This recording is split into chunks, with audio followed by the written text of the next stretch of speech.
Oi, meus amigos, tudo bom? Hoje a gente vai para o nosso segundo episódio do Café e Autoconhecimento. E hoje a gente vai falar sobre dependência emocional. Eu dei uma saidinha aqui, dar uma passeadinha, tomar esse sol maravilhoso, mas chegando em casa, a gente vai falar um pouquinho sobre dependência emocional, né? Tentar entender melhor sobre esse assunto, que pra mim é super complexo, né? E eu não sou da área, mas junto a gente tenta desvendar esse mistério. Será que é um mistério assim? Como sempre, né? A gente vai tomar nosso cafezinho e eu nem preciso voltar pra casa pra saber qual café eu vou tomar. Eu fui visitar minha mãe e ela faz cappuccino assim, artesanal mesmo, sabe? Então eu vou fazer o cappuccino que ela me deu pra trazer pra cá. Então, e é uma delícia o cappuccino dela. Então, gente, voltando em casa, vamos falar sobre dependência emocional. Até já. Bom, gente, já voltei. Então agora a gente vai preparar nosso cappuccino. O tamanho da xícara que eu vou pegar. Acho que eu vou pegar um grande. Ó, vamos fazer. Então, gente, pro cappuccino eu vou pegar esse pó de cappuccino que minha mãe fez.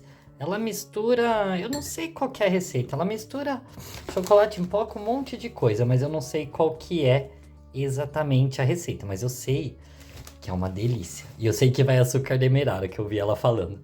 Agora a gente vai esquentar o leite. Como a gente só vai esquentar o leite, a gente não vai fazer espuma, então a gente vai tirar essa argolinha.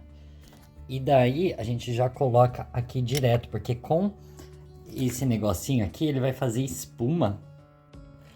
O leite esquentando. Aí vai ficar uma delícia o nosso cappuccino caseiro. Ai, gente, esqueci de gravar, mas o leite já esquentou. Eu tô mexendo aqui. E olha só, gente, sobrou. Poderia ter pego uma xícara menor, né? Mas tudo bem. O cheiro que tá vindo aqui, meu povo, vocês não fazem ideia. Ai, cappuccino é sempre muito bom, né? Bom, gente, então vamos falar um pouquinho sobre dependência emocional, né? Hoje eu vim para um lugar mais diferente, sentei no chão, né? Porque é um assunto que é difícil, né? A gente não tem muita facilidade para reconhecer se nós somos dependentes emocionalmente, né? Eu vou ser sincero com vocês. Eu só consigo perceber que eu tenho dependência emocional de quando eu estou em alguns relacionamentos, né? E não é em todos, né? Eu consigo perceber que eu tenho uma dependência emocional, principalmente quando eu tô em relacionamentos mais abusivos, né? Que graças a Deus só tive, acho que um, né? Porque eu tento assim, volto no passado, né? E penso, será que nos outros relacionamentos eu era dependente emocionalmente da outra pessoa, né? Só que eu acho que eu era, mas de uma forma mais saudável, né? Mas quando a gente falou no vídeo passado sobre o processo do luto, né? E que eu tava, passando por um processo de luto, né? De uma pessoa viva, é de um ex-relacionamento que não foi um relacionamento, digamos, um dos relacionamentos mais saudáveis, né? A pessoa, ela faz com que a gente, claro, muitas vezes, né, da nossa... Deixa eu tirar minha gata daqui, gente, que... Vem, Cristal, vem, meu amor. Ó, ai, eu sou dependente emocionalmente dessa coisa linda. Mas enfim, fica aqui no colinho que daí você sossega, né? E eu esqueci o que eu tava falando. Mas acho que a pessoa, né, com que a gente se relaciona, essa pessoa ela já tem um traço mais abusivo, né? Então, e se você já tem uma predisposição, né, de ter uma certa dependência emocional, A pessoa ela faz com que você ache que não vive sem ela, né?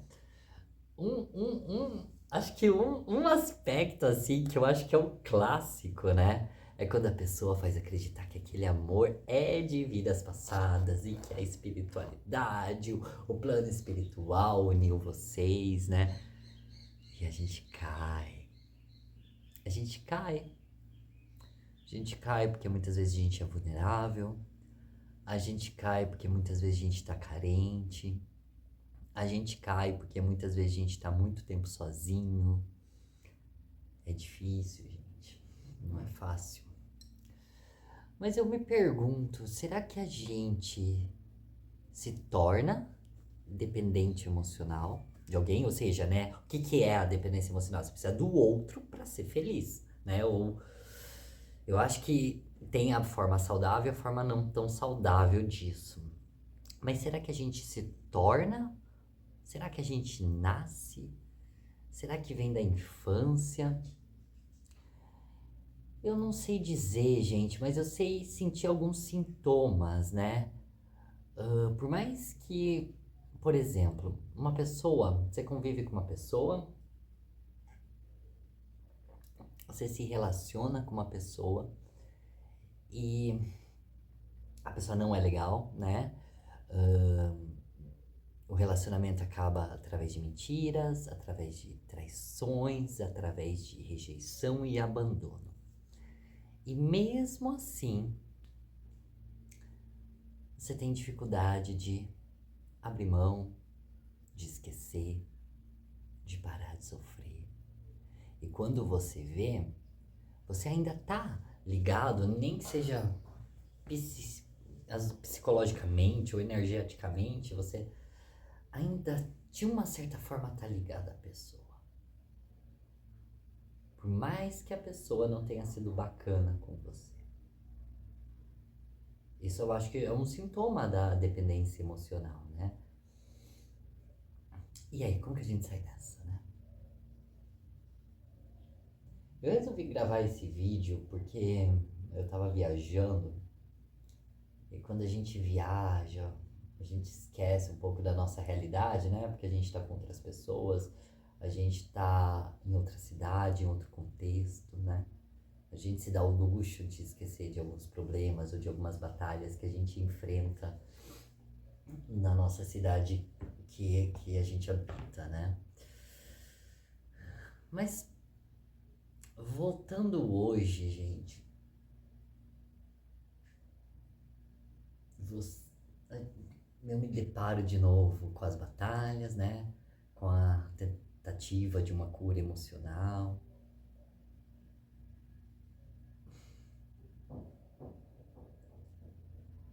E eu reconheço que nesse relacionamento eu fui muito dependente emocionalmente, né? Em que sentido?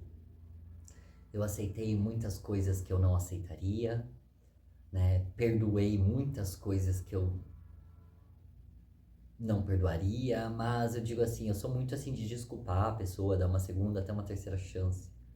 Mas quando você se vê dando 10, 15 chances para a pessoa fazer os mesmos erros, eu reconheço que durante o relacionamento eu não vi os sinais que a vida me dava de que aquilo não ia dar certo, né? Porque veja, se você tá num relacionamento na qual um é totalmente dependente emocional, ou os dois têm aquela relação parasitária, os dois são dependentes emocionais, ou um é dependente emocional e abusador, outro não, mas é dependente emocional, a chance disso dar certo, né, é quase nula. Mas. E alguém sai muito machucado. E geralmente a pessoa que depositou e apostou muita coisa no relacionamento.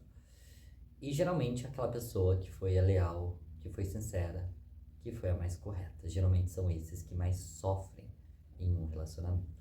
Por isso que eu acho que é tão importante a autoestima, gente, a autoestima e o autoconhecimento, porque tanto a autoestima quanto o autoconhecimento, eles fazem com que a gente seja forte em dar um basta e falar não, eu não quero isso pra mim. Eu não quero, eu não mereço, eu não vou aceitar isso pra mim. O trem, olha o trem passando. Passa o trem. Aí eu moro perto de uma linha de trem e de hora em hora o trem passa aqui.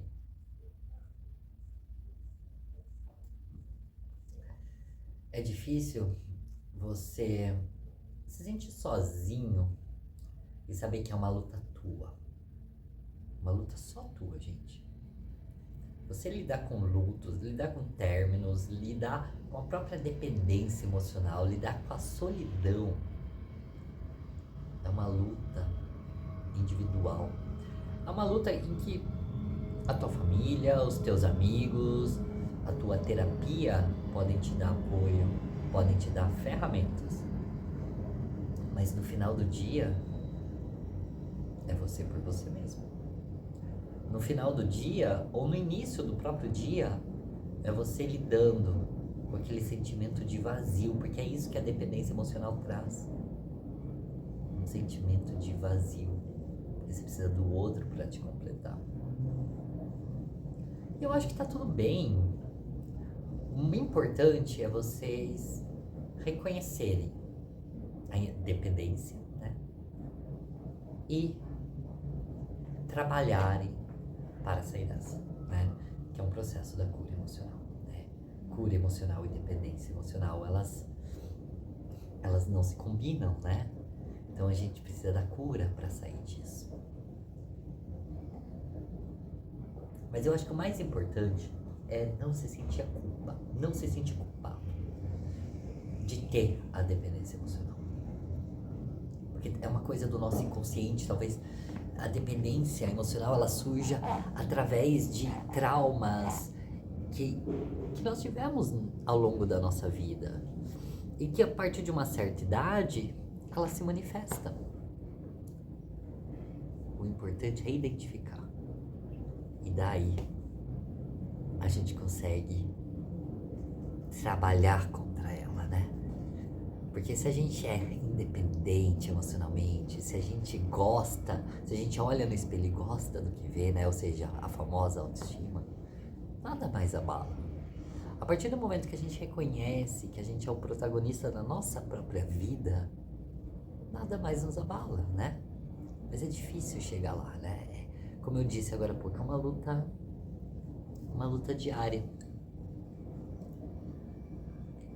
Mas não se sintam culpados. Eu acredito que muitas vezes uma pessoa vem na nossa vida não para ensinar, para dar lição, sabe? A vida é uma lição, né? Seja com aquela pessoa, com a outra, um acontecimento que, sei lá, tudo é uma lição, uma experiência, mas eu acredito que venham pessoas na nossa vida que elas causam uma tamanha dor, né? Mas na verdade não é elas que causam uma tamanha dor.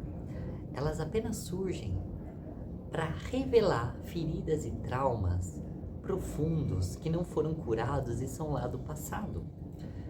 Quando o meu relacionamento terminou da forma mais traumática, né? E realmente foi um término assim que eu nunca passei na minha vida e se me perguntassem há 2 meses atrás, eu falaria que essa pessoa foi a pior pessoa que apareceu na minha vida.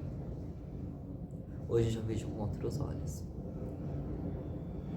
Hoje eu vejo que foi a pessoa que me fez ter acesso a essas feridas, a esses traumas do passado, né? Quando esse relacionamento acabou, eu me dei conta de feridas e traumas envolvendo rejeição, envolvendo abandono, envolvendo insegurança, envolvendo a própria dependência emocional, que são coisas lá do passado, de infância, de adolescência, que ficaram guardadinhos numa gaveta, que ficaram guardadinhos lá no fundo e nunca tiveram a chance de serem cicatrizados e trabalhados, né? Só que eu acredito que tem pessoas que aparecem na nossa vida justamente para que essas feridas surjam, venham para a superfície, para que a gente sinta de novo toda aquela dor que a gente sentiu anos atrás, para que elas sejam trabalhadas para que elas sejam cicatrizadas, né? Então, hoje, no meu processo de cura, eu olho para o abandono, eu olho para a rejeição, eu olho para substituição, para insegurança. Eu dou a boa-vinda a elas e apenas as sinto. Porque sentir a dor, como eu disse no vídeo anterior do Lidando com o Luto, sentir a dor faz com que essas feridas sejam cicatrizadas, que esses traumas sejam superados.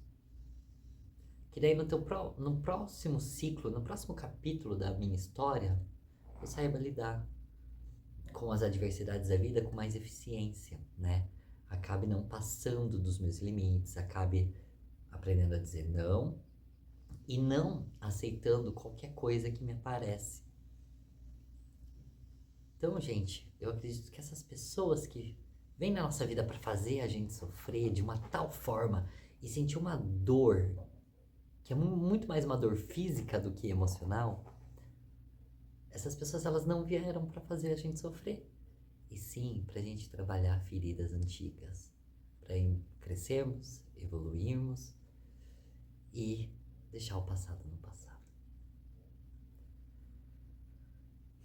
Abri meu coração para vocês, falei o que eu sinto, o que eu penso, o que eu tô aprendendo nesse meu processo de cura, nesse meu processo de luto, nesse meu processo, como eu disse, de cura emocional. E junto, conversando, refletindo, falando, o processo terapêutico acaba sendo mais fácil. Bom, gente, terminar aqui meu cappuccino e a gente se vê no próximo vídeo, que será o episódio 3 sobre a cura emocional. Então, no primeiro vídeo falamos sobre o luto, no segundo vídeo, que foi esse, falamos sobre a dependência emocional, né?